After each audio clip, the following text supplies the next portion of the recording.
Hello everyone, welcome to the channel. In this video, we'll talk about the irreversible cell injury. In the last video, we talked about the reversible cell injury, which is a stage of cell injury at which the cell can return to the normal if the damaging stimulus is removed. Now, if the stimulus is acting for a short duration, it will lead to the reversible cell injury. But if the stimulus is acting for the longer duration and it's not able for the cell to withstand the stress, then it will undergo irreversible cell injury that cannot be reversed. So basically, the characteristic change that you will see in the cell undergoing reversible cell injury is the profound disturbance in the cell membrane. Cell membrane में जो changes आते थे reversible cell injury में वो हमने देखे थे membrane ब्लेब्स, membrane के से स्वेलिंग टाइप की निकल जाती है, मार्लिन फिगर्स होते हैं. तो ये सब नॉर्मल चेंजेस हैं जो कि रिवर्सिबल है. But there will profound disturbance in cell membrane और सेल मेम्ब्रेन कम्प्लीटली परमेबल हो जाती है. What was happening in the reversible change, reversible में बहुत ही बेसिक से चेंज आता है और वो रिवर्स हो जाती है कंडीशन. फॉस्फोलाइपेज का ब्रेक डाउन हो सकता है जो बाद में रिजनरेट कर जा सकता है. बट यहाँ पर बहुत ज़्यादा डिस्टर्बेंस हो जाती है सेल मेम्ब्रेन के, वो कम्प्लीटली परमेबिलिटी अपनी लूज़ कर लेती है. माइटोकॉन्ड्रियल डैमेज बहुत ही सीवियर हो जाता है. माइटोकॉन्ड्रियल डैमेज हमेशा होगा. Basically mitochondria most sensitive organ to the hypoxia which is the most common cause of cell injury. ठीक है, तो माइटोकॉन्ड्रिया में कोई डैमेज यूजुअली देखने लगता है, but it may be from less severe, mild, moderate और can be more severe. Okay, most severe mitochondrial damage is seen in the irreversible cell injury and the release of lysosomal enzymes which will finally break down the cell. ठीक है, basically ये characteristic change हमें दिखता है. अब देखिए, cell membrane profound disturbance हो रहा है, उससे क्या होगा, cell basically loses selectively permeability. Membrane के स्ट्रक्चर में चेंज आ रहा है तो basically cell will lose its selective permeability and membrane will become और cell membrane will become completely permeable to the structure. अब सपोज एक सेल है, इसकी परमेबिलिटी में चेंज आ गया. Now more the ions can come in and out freely and basically the cytosolic calcium concentration will increase. Calcium concentration is very important for a cell. Three ions, as I told you, are very important, which have to maintain in the normal range. First one is the potassium, sodium and calcium. They are maintained in a very defined way in a cell. If there is a change in the concentration of all these three, then this will lead to the change in the manifestation or the normal functioning of the cell. Okay, so this will lead to the increased entry of the influx of the calcium, that is basically increased cytosolic calcium. अब calcium is very good activator of enzymes. Most of the enzymes इस wait में रहते हैं कि calcium आएगा और activate हो जाएंगे. Suppose particular enzyme is there, when it encounters calcium it becomes activated. So what, और अपना फिर फंक्शनिंग दिखाने लग जाते हैं इनसाइड ही. Basically cyto outside the cell calcium concentration होता है, तो एंजाइम जब बाहर रिलीज होता है सेल से तब जाके एक्टिवेट होता है. पर now it is basically activated inside the cell. तो कौन, which all enzymes are there, let's see. They are the phospholipases which will break down the phospholipids. Phospholipids कहाँ प्रेजेंट होते हैं, सेल मेम्ब्रेन में. ठीक है, most importantly they present in the cell membrane.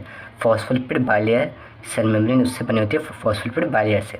Next important group of enzymes are the proteases which break down the proteins. Endonucleases, endonuclease मतलब जो nuclear structure को damage करें, दैट में द डीएनए और the RNA. तो DNA and RNA. Endonuclease मतलब suppose ये DNA का स्टैंड है, इसको बी अंदर से तोड़ें, उसे बोलते हैं हम एंडोन्यूक्लियसिस. ठीक, अब पर्टिकुलर एग्जाम्स देखते हैं क्या क्या चेंजेस आ सकता है. ठीक, अब phospholipase is being activated, then this will lead to the break down the phospholipids of the cell. Okay, break down of the phospholipids. This will lead to the break down of the mitochondria because mitochondria is also a membranous structure. अब उससे क्या होता है, amorphous densities का formation हो जाता है. Amorphous densities are basically patch structures और granule like structure that is formed by the reaction between the calcium and the phospholipids which is seen in the mitochondria. ये डायग्राम हमने पहले भी discuss किया था. इसमें ए और बी पार्ट हम पहले डिस्कस कर चुके हैं. जो सी सिग्निफाई कर रहा है वो कर रहा है irreversible cell damage that's to the necrosis pathway. So you can see there is a fragmentation of cells and leakage of contents which can be identified via plasma analysis. And here is the schematic diagram signifying the changes in the nucleus as well as the cell membrane. Now let's see how the proteases. Proteases क्या करेंगे, cytoskeletal proteins को damage कर देंगे, तो cell का जो normal structure है वो डिस्टर्ब हो जाएगा. सपोज यहाँ पर ऐसे स्टैंड्स हैं, साइटोस्केलेटल स्ट्रक्चर्स हैं, this will disturb then the normal structure of the cell will disturb. Okay.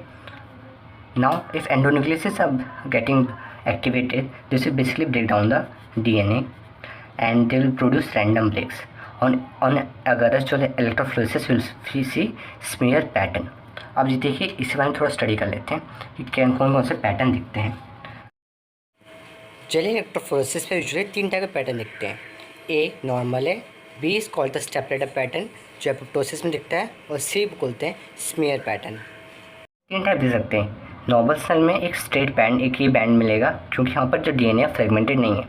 Basically what happen in endonuclease the damage by the endonuclease they are random breaks. तो ऐसे smear like pattern मिलता है, जैसे blood smear आपने बनाया होगा physiology lab में, same वैसा पैटर्न दिखता है। और उस टाइप ऑफ पैटर्न जब डैमेज होता है उस ये बोलते हैं it is to the irreversible cell injury by the necrosis. Okay, और जब एपोप्टोसिस से डैमेज होता है इरिवर्सिबल सेल इंजरी का, तो ऐसे स्टेप लेटर पैटर्न शो होता है। ठीक, तो 3 टाइप के पैटर्न दिखते हैं agarose electrophoresis. Normal cell single band, smear like pattern when there is necrosis, and step ladder pattern when there is the apoptosis. तो आपको अच्छे से दिमाग में रखना है। अब आपको यहाँ पे एक क्लिनिकल कोरिलेशन याद रखना है। नॉर्मली क्या होता है, जो कोई सपोज एक कंडीशन है मायोकार्डियल इन्फेक्शन, उसमें हम ट्रोपोनिन को मेजर करते हैं प्लाज्मा में। ठीक, myocardial infection is basically a irreversible cell injury. तो उसमें क्या होता है, जो मेम्ब्रेन की परमेबिलिटी होती है वो अल्टर हो जाती है। तो जो ट्रोपोनिन जो कि सेल के अंदर प्रेजेंट, मायोकार्डियल सेल्स के अंदर प्रेजेंट होना चाहिए था, वो आ जाता है बाहर। ठीक है, प्लाज्मा में आ जाता है। That's why enzyme is measured in plasma. तो ये डिजीज़ के आइडेंटिफिकेशन की हेल्प करता है। सो दैट में भी मायोकार्डियल इन्फेक्शन और hepatitis, the enzymes which are present inside the cell due to the change in the permeability of the cell membrane, the enzyme come outside in the plasma, and the enzyme measured in the plasma for the detection of a particular disease, because cell is completely permeable and contents leak out into the plasma. Basically help कर देता है हमारा सारी study करने के लिए particular disease. तो it is very important clinically. तो हमने बेसिकली देखा कि सेल मेम्ब्रेन और साइटोप्लाज्म में क्या चेंज आता है। अब हम देखते हैं कि न्यूक्लियस के अंदर क्या चेंज आता है इरिवर्सिबल सेल इंजरी में। हमने देखा कि परमेबिलिटी बढ़ जाती है मेम्ब्रेन की, उससे एंजाइम से एक्टिवेशन हो जाता है साइटोप्लाज्म के अंदर, अमोर्फस डेंसिटीज़ दिख जाती हैं माइटोकॉन्ड्रिया में, या फिर हमने और भी स्ट्रक्चर्स पढ़े। अब देखते हैं कि न्यूक्लियस के अंदर क्या क्या चेंज आ सकता है। सबसे पहला जो न्यूक्लियर चेंज आता है उसे बोलते हैं पिक्नोसिस। ठीक है, आपको पता था रिवर्सिबल सेल इंजरी में भी होता है। एक पॉइंट था क्लम्पिंग ऑफ क्रोमैटिन। क्रोमैटिन इसे क्लम्प कर जा रहा है, पर ये क्या था, रिवर्सिबल था।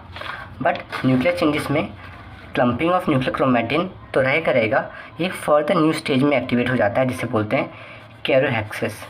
कैरियोहेक्सिस में क्या होता है, जो हमारा जो न्यूक्लियस था वैसे फ्रेगमेंट, सपोज ये न्यूक्लियस है, ऐसे फ्रेगमेंट्स में हो जाएगा। ठीक, the fragmentation of nucleus is called the karyorrhexis, और pyknosis basically the clumping of the nucleus chromatin. Okay, अब karyolysis, complete dissolution of the nucleus. जो न्यूक्लियस फ्रेगमेंटेड था और पर्टिकुलर पूरा गायब हो जाएगा, that's called the dissolution of nucleus, और that specific term is the karyolysis. Lysis मतलब पूरा ब्रेकडाउन, हेक्सिस मतलब मल्टीपल उसके छोटे छोटे स्ट्रक्चर्स बन रहे हैं, इसे बोलते हैं karyorrhexis. Karyo basically refers to the nucleus. अब मॉर्फस जो फीचर होता है रिवर्सिबल सेल इंजरी का, वो हम कैसे देख सकते हैं, वो है amorphous densities in the mitochondria. पर ये सिर्फ हम इलेक्ट्रॉन माइक्रोस्कोपी की हेल्प से देख सकते हैं। ठीक है, जो morphology features of reversible cell injury क्या थी, सेलुलर स्वेलिंग और फैटी चेंज, ये हम नॉर्मल माइक्रोस्कोप से यानी कि नॉर्मल लाइट माइक्रोस्कोप से देख सकते थे। बट जो न्यूक्लियर इसमें जो चेंजेस आते हैं हमारे रिवर्सिबल सेल इंजरी में, सबसे प्रोमिनेंट जो मॉर्फोलॉजी फीचर्स आते हैं वो होते हैं amorphous densities in the mitochondria. वो हम देख सकते हैं इलेक्ट्रॉन माइक्रोस्कोपी से। तो हम लाइट माइक्रोस्कोप से क्या जज कर सकते हैं, हमारे nuclear changes, that's from PKK, pyknosis, karyorrhexis and karyolysis, हम बहुत ही क्लियरली नॉर्मल लाइट माइक्रोस्कोपी से देख सकते हैं which are the features of the irreversible cell injury. That's why nuclear changes आपको जानना बहुत ही इंपॉर्टेंट है। So this diagram will clearly represent the changes in the nucleus of a cell. A, B, C and D cells are signified the normal, pycnosis, karyohexis and karyolysis. Similarly, you can see in the histology as well. So if you like the video, please hit the like button and do subscribe to our channel. Thanks for watching.